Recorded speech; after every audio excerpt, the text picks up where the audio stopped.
Guys, good morning. Today I want to talk about a very exciting topic, also in light of the developments we've seen last week. I do have here some notes, in case you're wondering what I'm looking on the other side. So, the first thing is, last week's release of Search GPT was quite amazing, I think, although this was being tested previously, but as we know, this was in the works for a while, and for me personally that was very exciting because we've released our Rocky 4 conversational search strategy, which is just perfectly aligned with that. But I will not talk about Rocky 4 as we've already premiered it last week. It's more about how do we make this, how do we help the broader community and maybe the whole world into leveraging these new AI tools we have, because the main problem I see with this is that this is still behind the scenes. So average users don't have this knowledge, and right now this is all in an experimental phase. And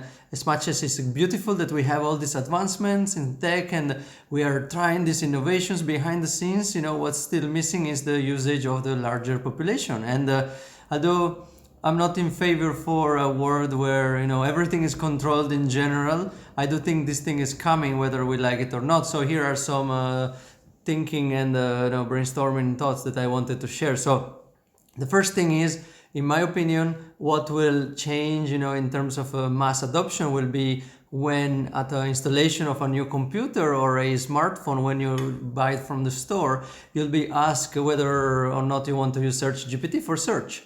So we can be naive all we want, but this thing will be coming pretty soon. I'm sure the OpenAI people will be talking with the Windows people and so on. I mean, still Microsoft behind the scenes after all. So what will it take for having a integration when you start your new computer or when you install Windows again? It will ask you what search engine you want to use. It took a while for having the shift from the monopoly of Microsoft before, but now we have the browser choices, you have the search engine choices. So we will see what happens. But if you think about that, that might change things significantly, right? Because that will not be a complicated thing for people to then choose, hey, let's try this ChatGPT for search, if they see that at the beginning when they launch their browser, right?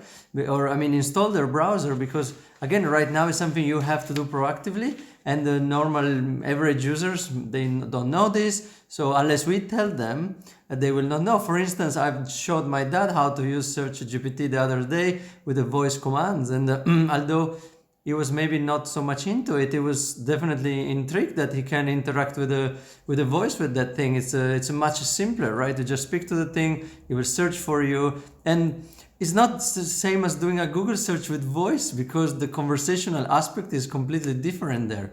And you can say all you want, but Google is not there. In my opinion, they're simply just scrambling around with this. And then next, the role of early adopters. This is with every type of tech. Early adopters will win and have a unique edge. So how can we help John in the street or your grandma to understand this? So it's not only about telling them, hey, there's this new technology. It's just showing people that this has really an impact on their everyday life, and these tools can make their digital experience better and more efficient. So that, in my opinion, is a tipping point. And if you think about how the experience is, the Google experience is now versus what we see in the Search GPT, is completely uncluttered. I'm not saying the ads will not come, because ads might still come later, but if you take John looking for a vacation and is looking for a type of experience specifically where you want to look for doing certain things, and he has a certain budget. Hey, I'm going to country X, I have this budget, I want to do X, Y, Z. What do you recommend? There's no comparison to what Google is doing, and it takes so long to have a complete journey planned. How long it takes to plan an itinerary. Maybe some people like doing that as well, but most people just want something helpful, and then they want to go on holiday and enjoy the thing rather than spending ages planning. Maybe someone likes planning in general. So right now, Search GPT and ChatGPT, just to name those two, they can definitely streamline your experience there and unclutter the journey there. And let's see something else. So also another thing I think we should be using is again explaining and teaching this new tech AI to others, and we should create simple ways to enjoying these new tasks and creating tasks so that people can see tools not as an intimidating technology, but as something new that they can use in their everyday life. So you can think about the difference between setting up a complicated filter on an email versus having your AI assistant prioritizing emails. So we want to experience the latter, right? So what is then the path forward? So just to skipping past the noise here, because I see now a lot of people wondering, you have to do this tactic or that tactic.